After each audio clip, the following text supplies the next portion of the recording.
বিষয় হবে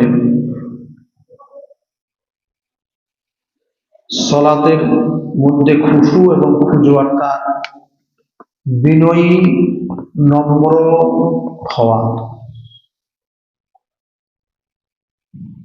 সলাতের ব্যাপারে হাদিসের মধ্যে যেভাবে এসেছে এবং এর গুরুত্ব অপরিসীম, বহু গুরুত্বের আছে, যেগুলি সাধারণত আমরা না বোঝার কারণে সলাতটা আমরা খুব তুচ্ছ এবং তাচ্ছিল্য মনে করি, পড়লেই হবে মনে করি। কিন্তু আপনি দেখুন, সলাতের গুরুত্বটা বোঝাতে গিয়ে আল্লাহ রসুলকে যখন সলাতকে মেরাজের মধ্যে যখন দিলেন, বাধাকে করেছিল মুসা আলাইহিস সালাম, যে আপনার উম্মতের যে গতিবিধি তাতে দেখা যাবে এরা অলসতার মধ্যে নিমজ্জিত হবে, 50 ওয়াক্ত সালাতের আদায় করতে পারবে না, তার জন্য বারবার এসে আবার ফিরে যাওয়া, আল্লাহর কাছে আপিল করতে যাওয়া, তার জন্য 5 ওয়াক্ত সালাত আমাদের মধ্যে ফরজ করা হয়েছে। এবং 50 বলেছে ঠিক আছে, কিন্তু 5 ওয়াক্তে ফরজ করার পরে পরেও কিন্তু 50 ওয়াক্তে সালাতের নেকি আপনি আমি পেতে থাকবো। আর সালাতের যে গুরুত্বগুলো রয়েছে, অন্যান্য ইবাদত যেগুলি রয়েছে, যে ইবাদতগুলি সবগুলি প্রত্যেকটা মানুষের জন্য অপরিহার্য নয়, কিন্তু সালাত এমন একটা দায়িত্বপূর্ণ জিনিস, ধনী গরিব, যার 7 বছর বয়স হয়ে গেল, আবাল বৃদ্ধ বনিতা, নারী পুরুষ, সর্বসম্মতিক্রমে প্রত্যেকে নির্দিষ্ট সময়ে আপনাকে সালাত আদায় করতে হবে। এবং অন্যান্য ইবাদতের প্রক্রিয়া খুব কম, বিধিনিষেধ অনেক কিছু কম আছে, কিন্তু সালাতের ব্যাপারে আপনি একনিষ্ঠভাবে আপনার দাঁড়ানো ক্ষেত্র থেকে নিয়ে, হস্ত উত্তোলন করা থেকে নিয়ে, চোখ আপনি কোথায় রাখবেন, পা কেমন করে আপনি দাঁড়াবেন, হাত কোথায় বাঁধবেন, প্রত্যেকটা বিষয় আপনার কিন্তু প্রত্যেকটা অঙ্গ সালাতের মধ্যে জড়িত আছে। যদি আপনি একটা অঙ্গ, যে কোনো অঙ্গ যদি একটু আপনি বিশৃঙ্খলা করেন, সালাতের মধ্যে আপনার ঘাটতি এসে যাবে। তা আপনি যখন দাঁড়াবেন, তাকাবেন,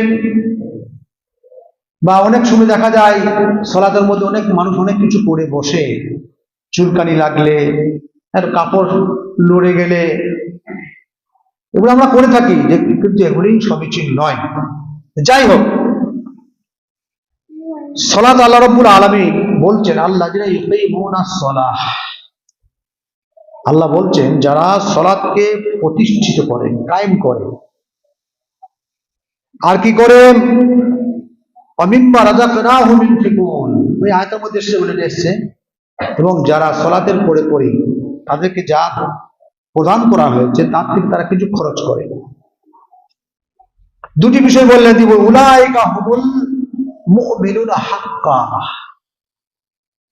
আল্লাহ রাব্বুল আলামিন তখন বলছেন, এই দুটি জিনিসকে যারা সঠিকভাবে মূল্যায়ন করে আদায় করবে, আল্লাহ রাব্বুল আলামিন বলছেন যে উলাইকা, এই সমস্ত ব্যক্তিরাই হুমুল মুমিনুনা হাক্কা, এরাই সত্যিকারে প্রকৃতপক্ষে মুমিন, এরাই। তাহলে আপনাকে যে সালাতের, আমি গতকালকে বসে দেখছিলাম বাংলাদেশে এত বিয়াদব মানুষ আছে মুসলিম, সে বলছে সালাত তো কায়েম করা আদেশ দিয়েছে, কিন্তু সালাত কিভাবে পড়তে হবে কোরআনের যে বিশ্লেষণ নেই, অতএব সালাত পড়তে হবে। তা যাই হোক, আল্লাহ রাব্বুল আলামিন যারা সালাত সঠিকভাবে প্রতিষ্ঠিত করলো, এবং তাদেরকে যা দান করা হলো, যা দেওয়া হলো, ওদিও জিনিস থেকে তারা কিছু ব্যয় করলো।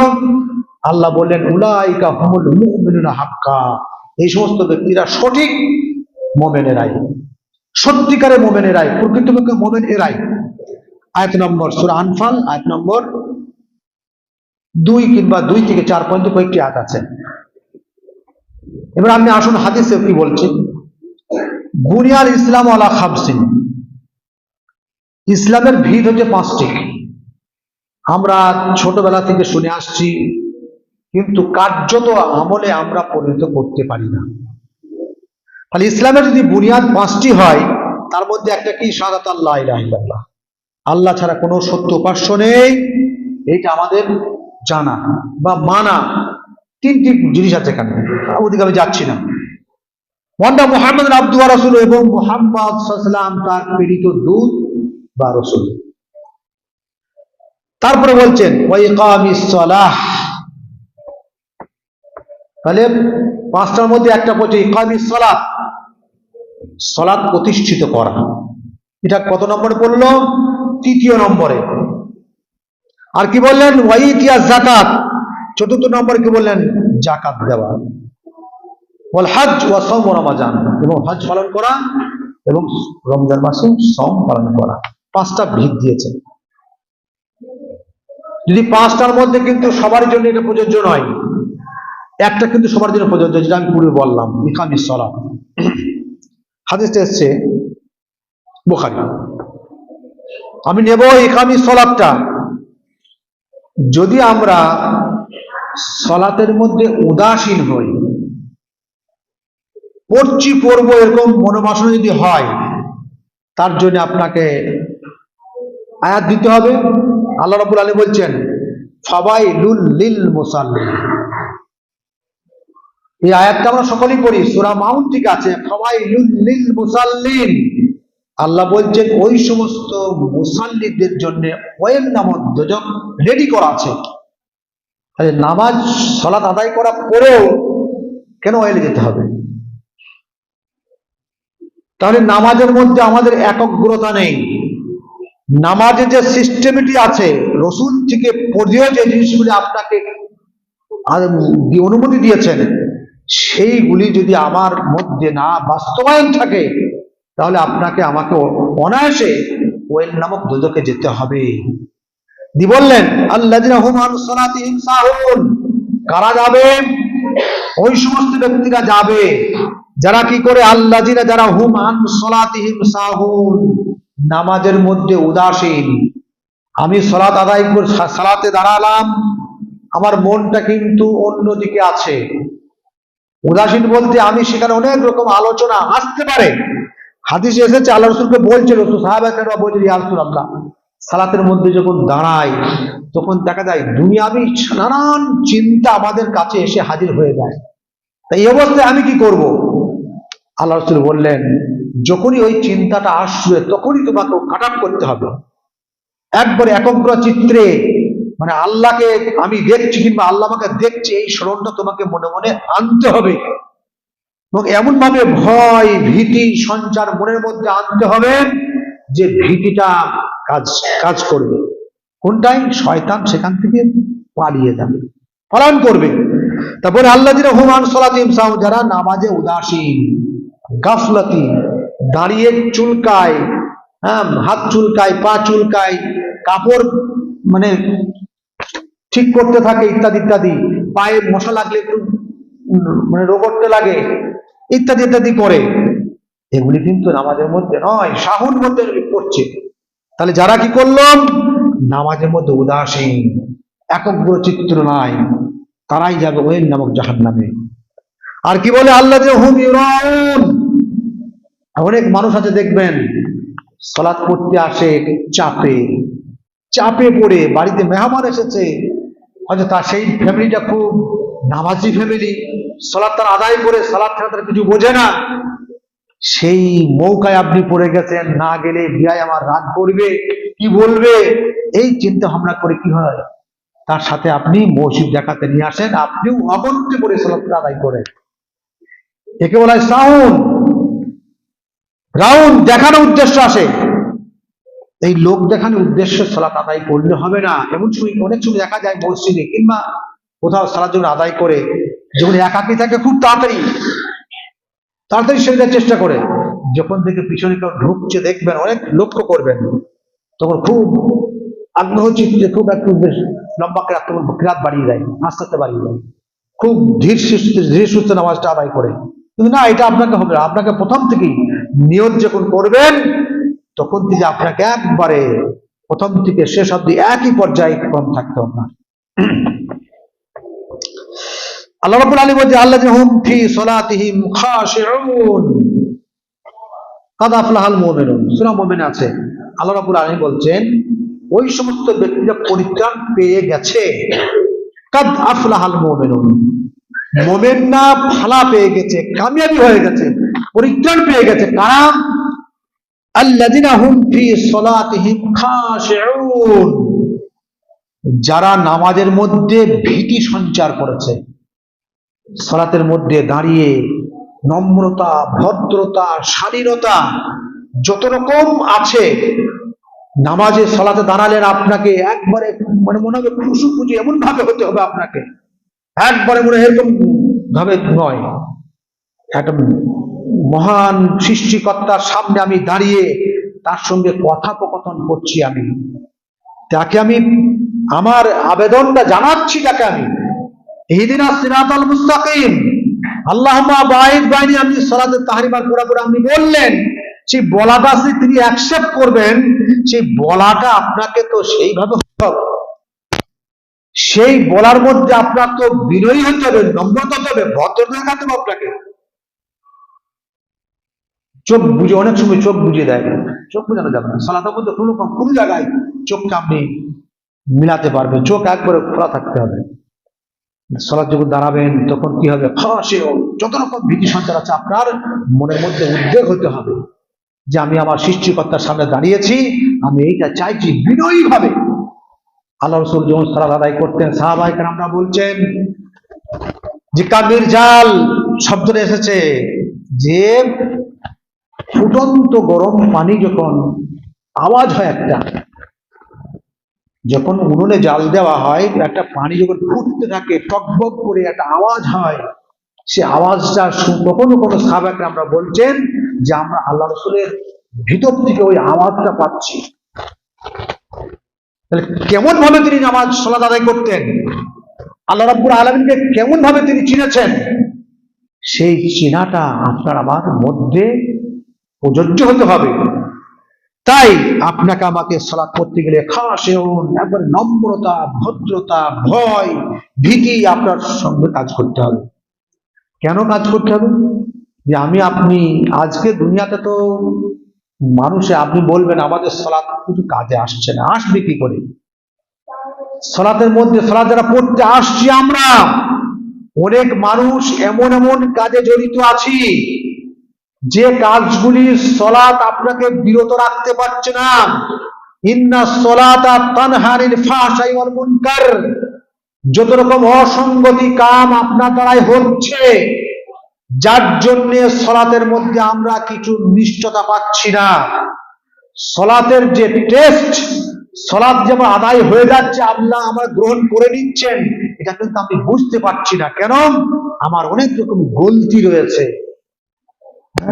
কেউ বিড়ি পান করে, কেউ তামুক টানে, ইত্যাদি ইত্যাদি, কেউ গালিগুরুজ করে, কেউ হয়তো দেখা যাচ্ছে অন্য অন্য সালাত করে শুধু জুম্মার সালাত আদায় করতে এলো, সে যদি এসে ভাবে আমি আল্লাহকে পেয়ে যাবো, আল্লাহকে পেতে পাওয়া যায়, যাবে না। আপনি বিনা কারণে বাড়িতে সালাত আদায় করছেন। সাহাবায়ে কেরামদের এত গুরুত্ব রয়েছে যে আপনি বাড়ি থেকে যদি সালাত আদায় করেন, তার থেকে মসজিদে 27 গুণ নেকি বেশি। তাহলে 27 গুণ নেকি কি আপনি অনায়াসে বর্জন করছেন। সাহাবায়ে কেরামদের ইতিহাসে লেখা রয়েছে যে কোন সাহাবার যদি এক ওয়াক্ত সালাত মসজিদে এসেছেন, অথবা সালাতটা ছুটে গেছে, তা তিনি কি করতেন, সেই সালাত আদায় করতেন, তারপরে 27টাকে পূর্ণ করার জন্য আর অতিরিক্ত কত সালাত আদায় করতে সেটা উল্লেখিত নেই, যে ওই টার্গেটটা আমার পূর্ণ হতে হবে, যে 27 গুণ নেকি আমি পেলাম না, জামাতে নামাজ পড়তে পারলাম না, জামাত পেলাম না, মনে মধ্যে এত এত তার মানে আসে, মানে অতিষ্ঠ হয় যে আমি এতটা জিনিস হারিয়ে ফেললাম। এই হারিয়ে ফেলাটা আবার খুঁজে পাওয়ার জন্য অনেকক্ষণ আবার নামাজের মধ্যে, সালাতের মধ্যে আত্মনিয়োগ করে। আমাদের সেরকম নেই। সালাম ফিরে দিলে তো মনে হচ্ছে এরা এখান থেকে চম্পট। মসজিদ মনে হচ্ছে একবার মানে মনে হচ্ছে এখানে দোজকের জায়গা মনে হচ্ছে পড়ে আছে, অনেক জায়গা দেখবে। কেন আল্লাহ রাব্বুল আলামিন বলছেন ওয়া খাশাতিল আসওয়াতু লিররহমান ফালা তাসমাউ ইল্লা হিমসা, সূরা তাহা আয়াত নম্বর 108। আল্লাহ বলছেন ওয়া খাশাতিল আসওয়াত লিররহমান, আমি যখন রহমানের সান্নিধ্য লাভ করব, রহমতের কাছে আমি দাঁড়াবো, রহমানের দরবারে আল্লাহকে পাওয়ার জন্য, আমার দোয়াটা, আমার বলাটা আল্লাহ যে নেবেন, সেই মুহূর্তটা কিরকম? খাশিয়াতিল আসওয়াত, আপনার আওয়াজটা হবে বিনয়ী, আপনার আওয়াজটা এত সুন্দর হতে হবে যে আওয়াজটার কারণে আল্লাহ রাব্বুল আলামিন আপনার দোয়াটা সঙ্গে সঙ্গে অ্যাকসেপ্ট করবে এবং ফেরেশতাদের সামনে বিবরণ দেবে, দেখো আমার বান্দাটা কত বিনয়ী, দেখো কত নম্র, দেখো সমস্ত রকম দুনিয়াবি কাজকে ত্যাগ করে আমাকে পাওয়ার জন্য দেখো কত সুন্দর মোলায়েম ভাষা আমার সঙ্গে আদান প্রদান করছে, দেখো খাসিয়াতিল আসওয়াত।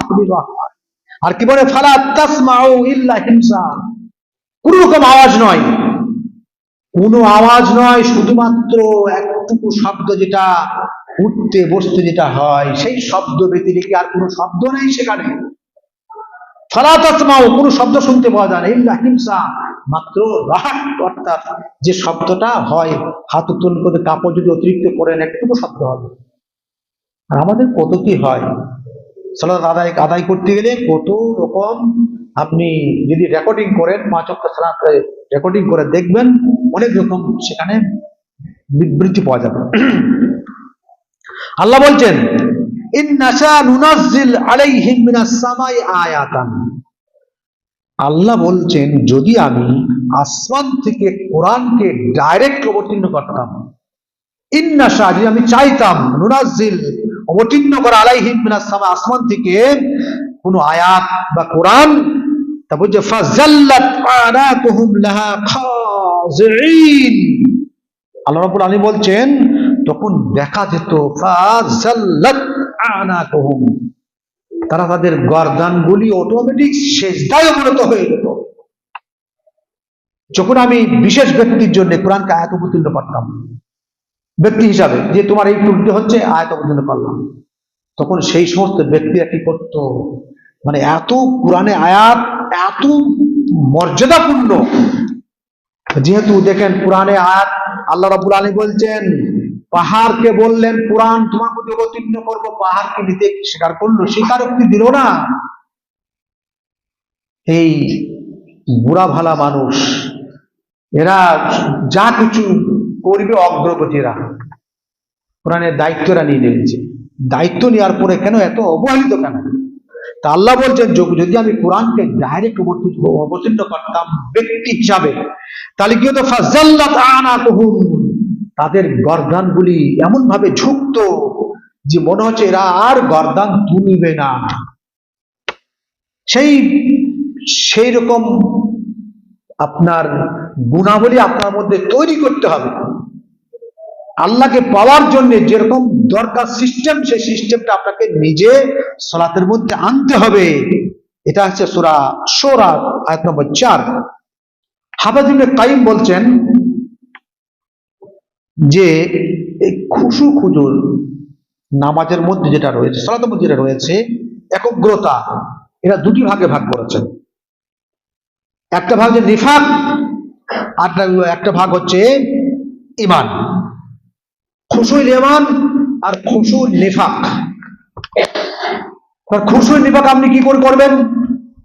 সালাতে আপনি দাঁড়ালেন, ইবনে কাইয়িম তিনি বলছেন সালাতে দাঁড়াবেন, আপনার মধ্যে প্রত্যেকটা অঙ্গ যেভাবে আদেশ করা হয়েছে সেই অঙ্গগুলি সেইভাবে আপনাকে পরিচালনা করতে হবে। দৃষ্টি থেকে আরম্ভ করে, আপনার হাত থেকে আরম্ভ করে, কপাল থেকে আরম্ভ করে, আপনার পায়ের আঙুল থেকে আরম্ভ করে হাঁটু থেকে আরম্ভ করে যে সিস্টেম আপনাকে দিয়েছে, এই নিফাকের এই সেই সিস্টেমগুলি আপনাকে প্রত্যেকটা সঠিকভাবে আপনাকে ব্যবহার করতে হবে। যদি আপনি সঠিকভাবে ব্যবহার করেন না করেন, সালাতের মধ্যে আপনার ত্রুটি এসে গেল। তাহলে আপনি যখন আসবেন, আর কি হলো, আর খুশুইল ঈমান। ঈমান বলতে আপনার বিশ্বাস থাকতে হবে যে আমি যে জিনিসটা করতে চলেছি, যেভাবে আদেশ করেছে আমি মান্যতা দিচ্ছি, মানার পরে এই বিশ্বাসটা আপনার একবারে অতিরিক্ত থাকতে হবে। তাহলে কি হবে? বিশ্বাসটা কার উপর থাকতে হবে? যে আল্লাহ আমার এই সালাতটা কবুলের দরজায় ফেলবেন। কিন্তু সেইভাবে আমরা করতে পারি না। ইবাদতের মধ্যে খুলুসিয়াত চাই, ইখলাস চাই, এবং তরিকায় মুহাম্মদী চাই সাল্লাল্লাহু আলাইহি ওয়াসাল্লাম। যে আপনি ইবাদত যেটা করছেন যদি ইখলাসের মধ্যে না করেন, খুলুসিয়াত যদি না থাকে, তাহলে কিন্তু ইবাদত গ্রহণযোগ্যের মধ্যে পড়বে না, সেটা অগ্রহণযোগ্য হয়ে যাবে। আর কি বলছেন? ওয়ায়ুকিরুনা লিল আযকান ইয়াবকুনা ওয়া ইয়াজিদুহুম খুশুয়া। শব্দটা এসেছে সূরা বানী ইসরাঈলে।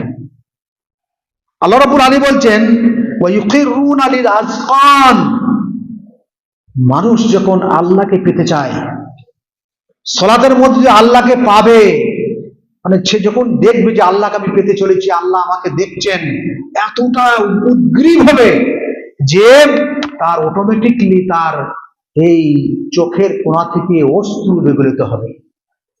ভয় ভীতিতে সালাতের মধ্যে আপনাকে ভয় ভীতি সঞ্চার করতে হবে, অন্তরের মধ্যে ক্ষোভ সৃষ্টি করতে হবে, যার পরিপ্রেক্ষিতে আপনার কি হবে? নীল আজকান মানে এই যে এই দিক দিয়ে আপনার ইয়াবকুনা ক্রন্দন করার পরিপ্রেক্ষিতে অশ্রু বিগলিত হবে, ওয়ায়াজিদুহুম খুশুয়া। আর তখনই আপনার অতিরিক্ত পাওয়ার জন্য, অশ্রু বিগলিত হওয়ার কারণে আপনার অটোমেটিক সালাতের মধ্যে আরো আপনার আবেগটা বেড়ে যাবে, খুশুটা বেড়ে যাবে, আবেগটা বাড়বে, তখনই আপনি আল্লাহকে পাবেন, নচেত নয়। সূরা বানী ইসরাঈল 108 নম্বর আয়াত। দুটি কথা বলি এখানে। আবু মুসাব রাদিয়াল্লাহু তাআলা আনহু তিনি বলছেন আব্দুর রহমান আল মাহাদির সম্পর্কে। আবু মুসাব আনসারী তিনি বলছেন আব্দুল রহমান বিন মাহাদিকে তিনি বলছেন, তার জন্য বলছেন, তিনি একদিন সালাত আদায় করতে এসেছেন। সালাত চলছে, ইমাম মালিক সালাত আদায় করাচ্ছেন, ইমামতি করাচ্ছেন। তা সালাত আদায় করতে আসার পরে পরে তিনি কি করলেন?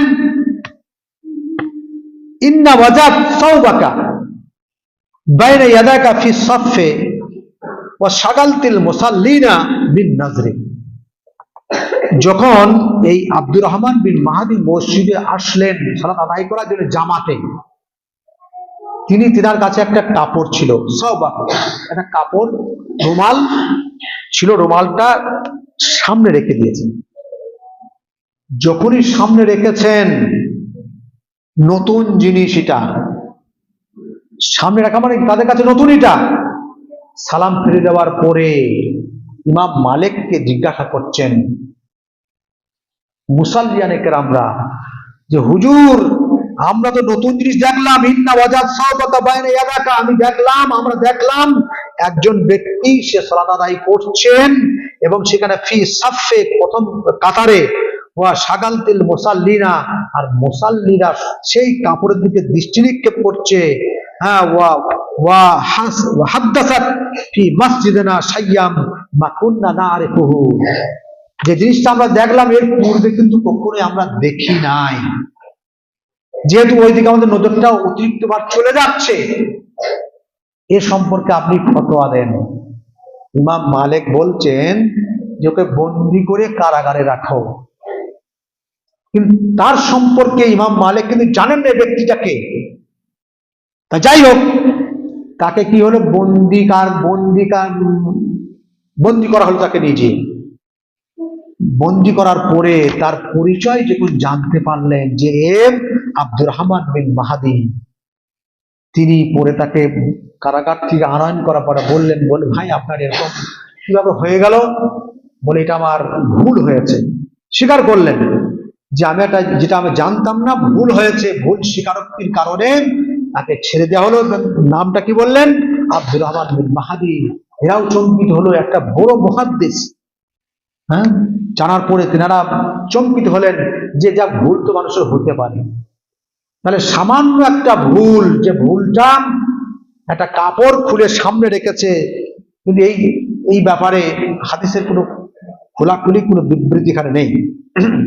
এই হাদিসে এইটা এসছে কিতাবুল ইতিসাম বলে একটা কিতাব আছে, কিতাবুল ইতিসাম থেকে এটা সংগ্রহ করা হয়েছে। আরেকটা বলছে সলাতের মধ্যে যে একগ্রতা কি পাওয়া যায়, সলাৎ করলে আমরা কিছু পাচ্ছি না, কিন্তু যারা পেয়েছেন তাদের কিছু উদ্ধৃতি আমি এখানে দিই। মিশরে 4 জন তালবে ইলম, যারা শিক্ষা করছে, মিশরে 4 জন তালবে ইলম একত্রিত সফরে যাচ্ছে। যাওয়ার পরে তাদের কিন্তু খাবার দাবার যেটা থাকে, খাওয়া তোষা শেষ হয়ে গেছে। 4 জন মধ্যে পরামর্শ করছে, ভাই খাবার তো শেষ, গন্তব্যস্থল পৌঁছাতে অনেক দেরি হবে, তা আমরা এখন খাবার কোথায় পাবো? 4 জনের মধ্যে একটা লটারি করলো। লটারি করার পরে বললে, দেখো যার নামটা উঠবে সে কিন্তু, সে যেমন করে হোক পরিশ্রমের বিনিময়ে তাকে কিন্তু অর্থ উপার্জন করে খাবার সংগ্রহ করে আমাদেরকে খাওয়াতে হবে। মেনে নিল 4 জনই, যার নাম উঠবে সে আমি মেহনত করবো, ঠিক আছে। তা যাই হোক, সে বলল, তার নাম হচ্ছে আব্দুল মোহাম্মদ বিন খুজাইমা, যার নামে লটারি পড়েছে। তিনি বলছেন, ভাই ঠিক আছে, অর্থ উপার্জন করতে খাওয়াতে হবে আমাকে, তোমরা আমাকে সময় দাও। সময়টা কি? আমাকে সালাত আদায় করতে দাও। যে রব্বুল আলামিন আমাদের জন্য নির্ধারিত রুজি রেখেছেন, তিনি যদি আমাদের ভাগ্যে রুজি ঠিকভাবে রাখেন, এইখানেই আমরা রুজি পাবো, এই ভরসা নিয়ে সালাতের মধ্যে দাঁড়িয়ে গেল। সালাত পড়তে পড়তে এমন পর্যায়ে পৌঁছে গেছে, আল্লাহর কাছে ফরিয়াদ করতে করতে, যেটা বিশদ ব্যাখ্যা বহু দিয়েছে। এমত অবস্থায় স্বপ্নে যোগে মিশরের বাদশা দেখছে যে আমার রাজ্যে, আমার দৌরে খেলাফতে 4 জন এমন ব্যক্তি এসেছে, যে ব্যক্তিরা আল্লাহর কাছে প্রেয়ার করার পরিপ্রেক্ষিতে আমাকে স্বপ্নে যোগে দেখাচ্ছে, তোমরা অমুক জায়গায় অমুক মসজিদে দেখো তারা সালাতে রত আছেন, সেখানে এই স্বর্ণ মুদ্রা নিয়ে তাদেরকে পৌঁছে দাও। যথারীতি সালাত সালাম ফেরার পরে দরজায় দস্তক মারছে। কে রয়েছে মসজিদের ভেতরে? তারা বলে, আমরা আছি, আমরা আগন্তুক মুসাফির। বললেন, আমাদের মিশরের বাদশা আমাদেরকে এই মোহরের থলি দিয়ে আপনাদের কাছে পাঠালেন, আপনারা এই দিয়ে খাদ্য ক্রয় করে খান। কথা বুঝতে পারলেন? যে সালাতের মধ্যে যদি আপনি সেইভাবে আল্লাহকে ধরতে পারেন, আপনার রুজি যদি থাকে, অবশ্যই আল্লাহ রাব্বুল আলামিন অনায়াসে আপনার রুজি ব্যবস্থা করে দেবেন। বহু পরীক্ষিত এগুলো। আপনারা তো সফর অনেকে কম করেন, আমরা মাশাআল্লাহ বহু সফর করি, খাবারের কোনো যোগাযোগই থাকে না। দেখা যায় এমন জায়গায় খাবারের যোগাযোগ নেই, হঠাৎ কোনো মানুষ এসে দাওয়াত দিচ্ছে যে আপনার দাওয়াত থাকবে, এসে খাবেন। অনেক জায়গায় দেখা যাচ্ছে। যাই হোক, এইরকম সালাতের মধ্যে যদি একগ্রতা থাকে, আপনার রুজি এসে যাবে। আল্লাহ রাব্বুল আলামিন বলছেন যে ইন্নাল মুনাফিকিনা ইখাদিউন আল্লাহ ওয়া হুম খাদিউহুম, যারা মুনাফিক হয়, কপটতা যাদের মধ্যে আছে, তারা আল্লাহকে ধোঁকা দেয়। সালাত পড়তে এসে সালাত দিলাম কাকের মতো ঠোকর মেরে 2-4 পাঁচ সাজদা করে দিলাম, রুকু করলাম, দোয়া দরুদ ঠিক থাকলো না, আপনি আবার সালাত পড়ে বেরিয়ে চলে গেলেন। এটাকে আল্লাহকে ধোঁকা দেওয়া হচ্ছে। তাই বললেন যে ইন্নাল মুনাফিকিন, অবশ্যই যারা কপটতা রাখে মনের মধ্যে, ইখাদিউন আল্লাহ, তারা আল্লাহকে কি করে ধোঁকা দেয়, ওয়া হুম খাদিউহুম, আল্লাহ বলছে আমাকে ধোঁকা দেয় না, তারা নিজেরা নিজেদের মধ্যে নিজেদেরকে ধোঁকার মধ্যে ফেলছে। ওই যা কামু ইলা সালাত, যখন তারা সালাতে দণ্ডায়মান হয়, কামু কুসালা, নামাজের মধ্যে অস্বস্তি বোধ। সালাতে দাঁড়িয়ে হা হা করে দিন পরে দেখেন হাই করে হাইটা ওঠে না। আরে আপনাকে শয়তান আপনাকে ওখানে পথভ্রষ্ট করতে চাইছে। আপনার শিরায় শিরায় ঢুকে আপনার মধ্যে কাহিনী সুস্তি এমন ভাবে এনে দিচ্ছে যে আপনি নামাজের মধ্যে হাই তুলতে বাধ্য হচ্ছেন। আর হাই তুলতে এত আওয়াজ করছেন সালাতের মধ্যে, আল্লাহ রাসূল বলেছেন যখন কেউ হাই যদি এসে যায় মুখে আপনি হাত তোলেন। ওই একটা জায়গা রয়েছে যে আপনি হাতটা প্রয়োগ করতে পারেন সালাতের মধ্যে, তাছাড়া নয়। তা বলছেন কি, যখন তোরা সালাত আদায় করতে আসেন তখন মুসালার যত রকম কাহিনী সুস্তি অপরাধ সব সালাতের মধ্যে এসে যায়। হ্যাঁ, মনে হচ্ছে বহুদিনকার মনে রুগী এমন ভাবে সালাত আদায় করছে, মনে পারছে না, অপারক, সারা গ্রাম দৌড়ে বেড়াচ্ছে, বাজার দৌড়ে বেড়াচ্ছে, আর মসজিদে এসে বলছে চেয়ারটা কোথায় রয়েছে দেন তো একবার, চেয়ারে পড়ি নামাজটা। কেন? আপনার জন্য তো ব্যবস্থাপনা রয়েছে, আপনার পদ্ধতি রয়েছে, পদ্ধতি ত্যাগ করে আপনি কেন চেয়ারে নামাজ পড়বেন? আপনি যদি না দাঁড়িয়ে পড়তে পারেন আপনি বসে পড়ুন, না পারলে আপনি শুয়ে পড়ুন, না পারলে ইশারায় পড়ুন, তবু আপনাকে চেয়ারে পড়তে, চেয়ারে নামাজ পড়লে নামাজ একগ্রত হবেই না। তা বলছে কাম কুসা, সালাতের মধ্যে এসে যত রকম সুস্তি সেখানে পেয়ে বসে। আর কি বলেন, ওয়ারাউনা নাস ওয়ালা ইয়াজকুরুন আল্লাহ ইল্লা কালিলা, দেখা যাবে কি সেই সব ব্যক্তিদেরকে তারা আল্লাহর জিকির আজকার করে না, খুব অল্প সংখ্যক মানুষ আল্লাহর স্মরণে লিপ্ত হয়। সালাত অনেকজন আদায় করে, কিন্তু তার মধ্যে কয়েকজন ব্যক্তি দেখা যাবে, অল্প সংখ্যক মানুষ আল্লাহর জিকিরে তারা মগ্ন হয়। কিন্তু আমরা সকলেই হতে পারি না। সূরা নিসা আয়াত নম্বর 142, আল্লাহ রাব্বুল আলামিন বলেন ইয়া আইয়ুহাল্লাযিনা আমানু কাউ ওয়াসজুদু, হে ঈমানদার ব্যক্তি তোমরা শোনো, ওয়ারকাউ, যারা রুকু করে অর্থাৎ সঠিক রুকু যারা করে তাদের সঙ্গে তোমরা রুকু করো, ওয়াসজুদু, সিজদা করো সঠিকভাবে, ওয়াবুদু রাব্বাকুম, আবার বলছেন দুটো কথা বললেন, আবার বলছেন ওয়াবুদু রাব্বাকুম, তোমরা তোমাদের পালনকর্তার জন্য ইবাদত করো সঠিকভাবে, ওয়াফআলু খায়রুল লাকুম, ওয়াফআলুল খায়র, এবং তোমরা ওই কাজটা সঠিকভাবে করো, ভালোভাবে করো, যেটা যেন ভুল না হয়, তাহলে লাআল্লাকুম তুফলিহুন, তবেই তোমরা পরিত্রাণ পাবে, অবশ্যই তোমরা পরিত্রাণ পাবে। তাহলে ত্রুটিমুক্ত হতে হবে। তাহলে সালাতের মধ্যে যদি আপনার খুশু না থাকে, অলসতা থাকে, আপনার কিন্তু গ্রহণযোগ্য নয়। কি বললেন যে ওয়াফআলুল খায়র, যত রকম সালাতের মধ্যে যে পদ্ধতিগুলো, যে নিয়ম, যে সিস্টেম দেওয়া হয়েছে, সেই সিস্টেম যদি আপনি সঠিকভাবে পালন করেন লাআল্লাকুম তুফলিহুন, আল্লাহ অবশ্যই তোমরা পরিত্রাণ পেয়ে যাবে। সূরা হজ আয়াত নম্বর 77। আবার বলছেন ইয়া আইয়ুহাল্লাযিনা আমানু লা তাকরাবুস সালাত, আল্লাহ বলছেন খবরদার সালাতের নিকটে যেও না। কখন?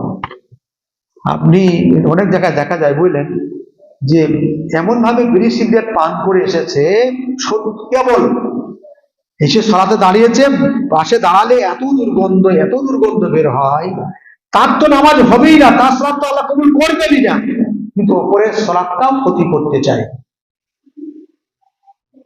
তারপর আল্লাহ রাব্বুল আলামিন বলছেন লা তাকরাবু, খবরদার সালাতের নিকটবর্তী হয়ে না।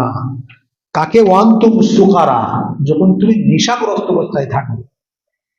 নেশাগ্রস্ত, নেশা তো নিষেধ আছে, তবু আপনার বিবেকবান মানুষ আপনি নন, আপনাকে জ্ঞান বুদ্ধি হলো না যে মসজিদে গেলে কাঁচা পেঁয়াজ খাওয়া নিষেধ রয়েছে, মসজিদে বসে কাঁচা পেঁয়াজ খাওয়া নিষেধ, যত হালাল জিনিস। কেন? ফেরেশতারা কষ্ট পায়, তা কষ্ট পাওয়ার কারণে যদি কাঁচা পেঁয়াজ খাওয়া নিষেধ হয়, তা আপনি কি লাট সাহেবের বাদ যে আপনি বিড়ি সিগারেট পান করে খয়নি ডুবটা থুতু করে ফেলে এসে ওযু করে সালাতে দাঁড়ালেন, আপনার সালাত তো কবুল হবে না, আপনার সালাত আসতে হবে না। আল্লাহ নিজে বললেন, তা বলছে ওয়ান্তুম সুকারা, নেশা অবস্থায় তোমরা আসবে না, হাত্তা তা'লামু মা তাকুলুন, তুমি কি বলছো, তুমি কি আমল করছো সেটা তুমি নিজেই জানো না।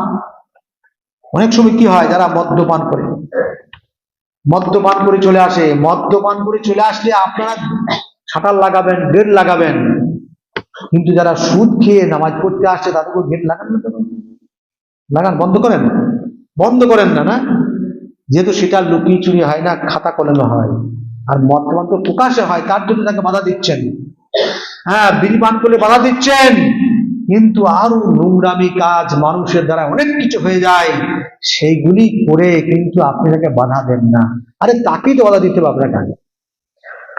সূরা নিসা আয়াত নম্বর 43 আল্লাহ বলছেন, তাতাদাফা যুনুবুহুম, তাতাদাফা যুনুবুহুম।